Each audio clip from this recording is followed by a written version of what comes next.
জন্মের পর থেকে ইসলামী আন্দোলন বাংলাদেশ আলহামদুলিল্লাহ আজকে দিন পর্যন্ত আদর্শের উপরে আছে। আমাদের স্পষ্ট ঘোষণা, আমাদের মরহুম শায়েখ রহমাতুল্লাহ আলাইহি শিখিয়ে দিয়ে গেছেন, যতদিন পর্যন্ত ইসলামী আন্দোলন বাংলাদেশ কোরআন ও হাদিসের উপর অটল অবিচল থাকবে, তোমরা এর পিছনে থাকবা। আমরা দেখেছি বর্তমান সময়ে সবচেয়ে পরীক্ষিত, সবচেয়ে গ্রহণযোগ্য নেতৃত্ব পীর সাহেব চরমনাই, যে কারণে আমরা তার পিছনে আছি। সুতরাং ইসলামী আন্দোলন বাংলাদেশকে অহেতুক সমালোচনা করে ইসলামী আন্দোলন বাংলাদেশের পথ চলাকে দাবানো যাবে না। সংগ্রামী বন্ধুগণ, পাশে লোকে বহুজন বহু কথা বলবে, আমাদের দায়িত্ব হলো আমাদের কাজ করা।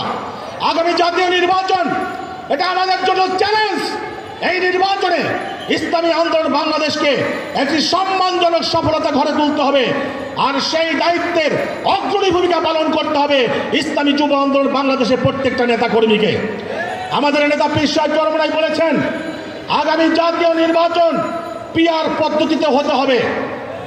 একদল বলে পিআর কি জিনিস আমরা বুঝি না। আমাদের নুরুল হক নূর ভাই খুব ভালো কথা বলেছেন, পিআর যারা না বুঝে তাদের রাজনীতি করার প্রয়োজন নেই, আপনারা অবসরে চলে যান। বিশ্বের 91টা দেশে পিআর পদ্ধতি চালু আছে। এই পদ্ধতি সম্পর্কে যারা জানে না, যারা বুঝে না, সত্যিকার অর্থেই তারা রাজনৈতিক জ্ঞান রাখে না, এদেশে রাজনীতি করার তাদের অধিকারও নাই। আমরাও আজকে দীপ্ত কণ্ঠে বলছি, পিআর পদ্ধতিতে আগামী জাতীয় নির্বাচন হতে হবে। পিআরের বিকল্প অন্য কোন পদ্ধতি এদেশের আপামর জনগণ মানবে না, মানবে না, মানবে না।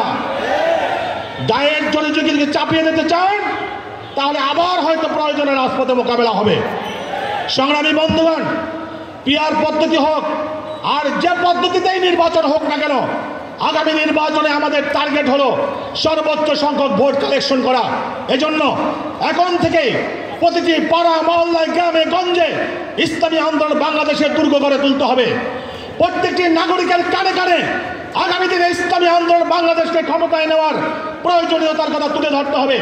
ইসলামী আন্দোলন বাংলাদেশের আদর্শ, ইসলামী আন্দোলন বাংলাদেশের পথ চলা সম্পর্কে সবাইকে ওয়াকিবহাল করতে হবে।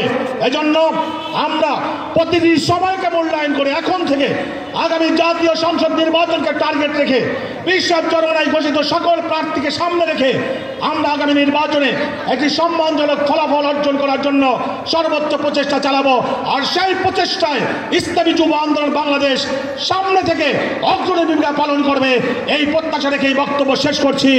ইনশাআল্লাহ রাজপথে দেখা হবে, স্লোগানে কথা হবে। সংগ্রামী বিপ্লবী জনতা, ইসলামী যুব আন্দোলন